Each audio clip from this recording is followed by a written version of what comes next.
Assalamualaikum warahmatullahi wabarakatuh. Hari ini kita belajar bahasa Indonesia dalam materi teks cerita sejarah.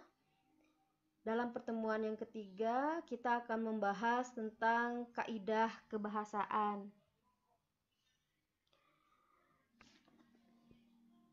Apa kabarnya kalian hari ini? Alhamdulillah, kalian dalam keadaan sehat dan bahagia dan tetap menyimak. Biarkan ibu yang datang dalam ruang belajar kali ini. Materi yang akan kita bahas adalah materi kebahasaan yang ada di dalam teks cerita sejarah. Minggu kemarin kita sudah menjelaskan tentang pengertian dari teks cerita sejarah, struktur teks cerita sejarah, nilai-nilai yang ada di dalam teks cerita sejarah.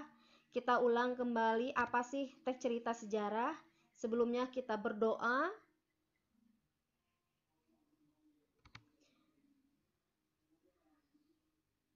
Ada pengertian, ada struktur, kaidah, dan penyusunan teks cerita sejarah.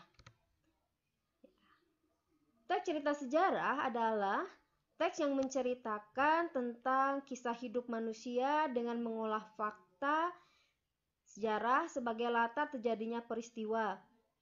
Dengan ditambah imajinasi dan kreativitas pengarang, fakta sejarah diolah sedemikian rupa sehingga teks cerita sejarah mengandung banyak nilai yang relevan di dalam kehidupan kita.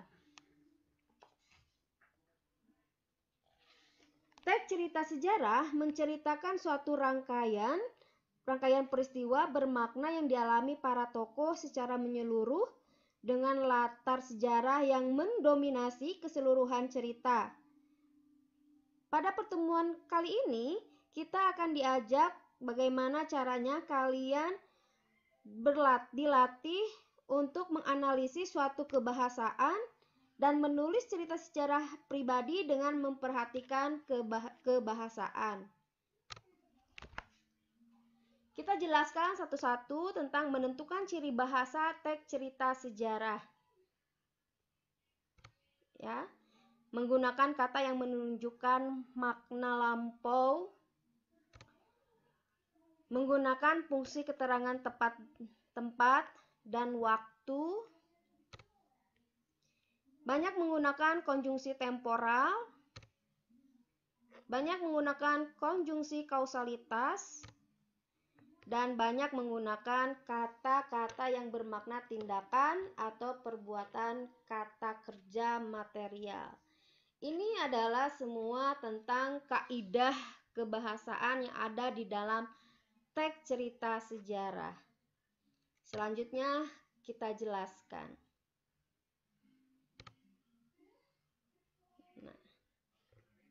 Keterangan dari masa lampau.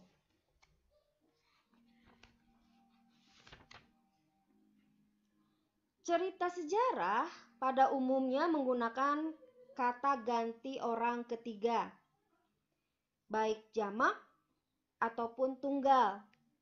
Kata-kata yang dimaksud misalnya ia, mereka. Hal ini karena dalam cerita sejarah, pengarang atau penulis tidak biasa berposisi sebagai pelaku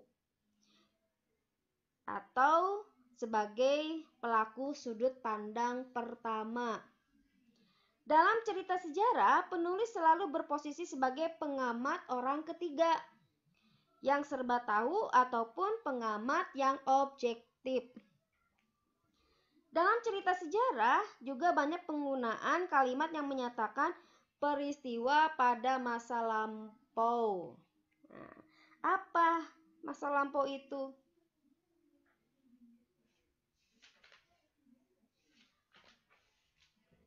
Masa lampau itu adalah masa yang sudah lalu. Ya, bisa kita contohkan, hanya terselang 5 tahun, Pangeran Pasarian berkuasa, ia mendadak meninggal mendahului ayahnya. Di mana keterangan yang disebut dengan masa lampaunya pada hanya terserang 5 tahun. Nah, ini yang disebut dengan keterangan masa lampau. Sekarang kita jelaskan tentang kata-kata tindakan atau material. Apa yang disebut dengan kata tindakan atau material?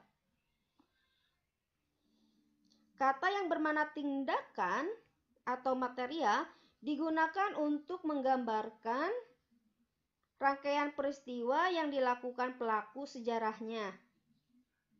Kata-kata tindakan juga terkait dengan karakteristik cerita sejarah sebagai teks naratif yang tidak lepas dari alur sebagai salah satu unsur utamanya.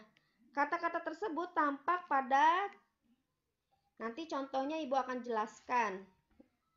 Ya. Yang kedua, banyak menggunakan fungsi keterangan tempat dan waktu.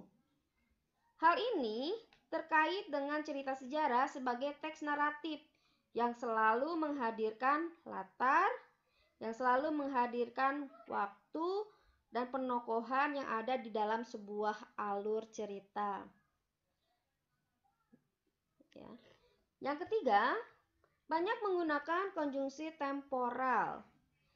Konjungsi temporal ini berkaitan dengan karakteristik cerita sejarah yang disajikan berdasarkan urutan waktu. Ya, ini konjungsi temporal itu biasanya ke waktu atau urutan waktu yang ada di dalam suatu peristiwa yang ada di dalam teks cerita sejarah. Konjungsinya yang bisa kalian temukan di dalam teks cerita sejarah adalah kemudian, lalu, setelah.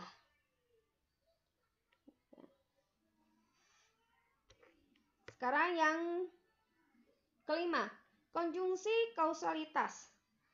Konjungsi kausalitas itu adalah konjungsi sebab akibat, atau penggunaan konjungsi kausalitas ini ditandai dengan penggunaan kata karena, sebab, karena itu, oleh karena itu. Nah, jadi konjungsi kausalitas itu adalah konjungsi sebab akibat yang ditandai oleh konjungsi karena, oleh karena itu, sebab, atau karena itu. Ada karena itu, ada oleh karena itu. Nah, itu yang kita akan bahas, yang sudah Ibu bahas tentang kaidah kebahasaan yang ada di dalam teks cerita sejarah. Mudah-mudahan kalian sudah paham keterangan masa lampau, keterangan waktu dan tempat, kata-kata tindakan atau material, konjungsi temporal, dan konjungsi kausalitas. Kita jelaskan contoh dari kaidah kebahasaan. Di sini kita menyertakan masa lampau. Contohnya, pada waktu itu, nah ini masa lampau. Pada abad ke-17, Kesultanan Cirebon pecah menjadi dua, yakni Kesepuhan dan Kanoman. Nah, ini adalah salah satu contoh dari menceritakan masa lampau. Yang kedua, banyak menggunakan fungsi keterangan tempat dan waktu. Contohnya, kerajaan yang bercorak Islam pertama di Sulawesi berdiri di daerah Makassar. Ada dua kerajaan di sana, ada kerajaan Goa dan kerajaan Talo. Terus contoh yang lainnya, ia bergelar Sultan Abdullah pada abad ke-17. Kedua raja tersebut sudah memeluk agama Islam. Nah, ini adalah salah satu dari tempat dan waktu, bisa dijelaskan. Ya, ini juga bisa masuk ke dalam pada masa lampau juga. Ya.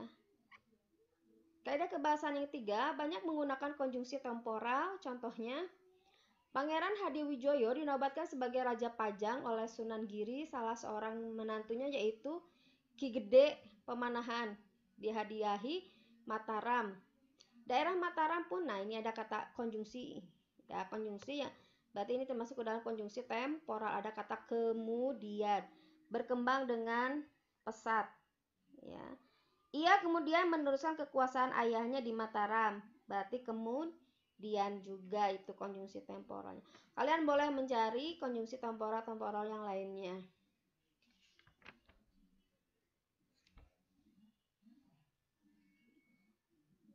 Karena konjungsi temporal itu bukan hanya kemudian saja, ada kata lalu, konjungsi lalu, dan ada kata setelah. Menggunakan konjungsi kausalitas, kerajaan Mataram pun menghormatinya. Karena di kerajaan Islam berperan pula seorang wali.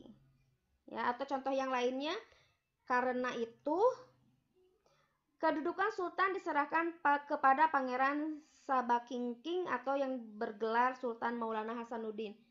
Konjungsi kausalitasnya adalah karena itu. Ya.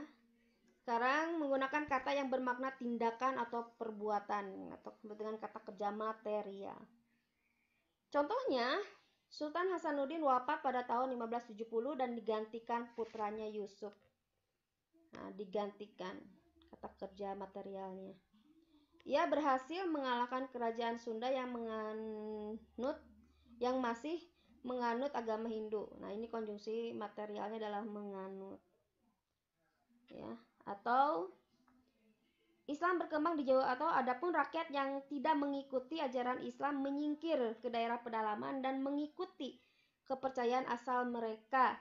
Mana materialnya? Mengikuti, menyingkir, dan mengikuti dan menyingkir. Di sini ada dua material, kata kerja material. Ya, menyingkir dan mengikuti. Nah, ini juga digantikan dan menganut. Hanya itu yang bisa Ibu jelaskan tentang kaidah kebahasaan yang ada di dalam teks cerita sejarah. Selanjutnya, kalian kerjakan tugas yang Ibu berikan.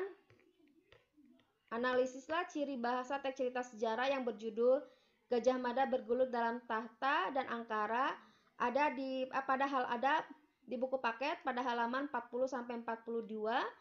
Kerjakan tugasnya di buku tulis kalian. Jangan lupa tepat waktu.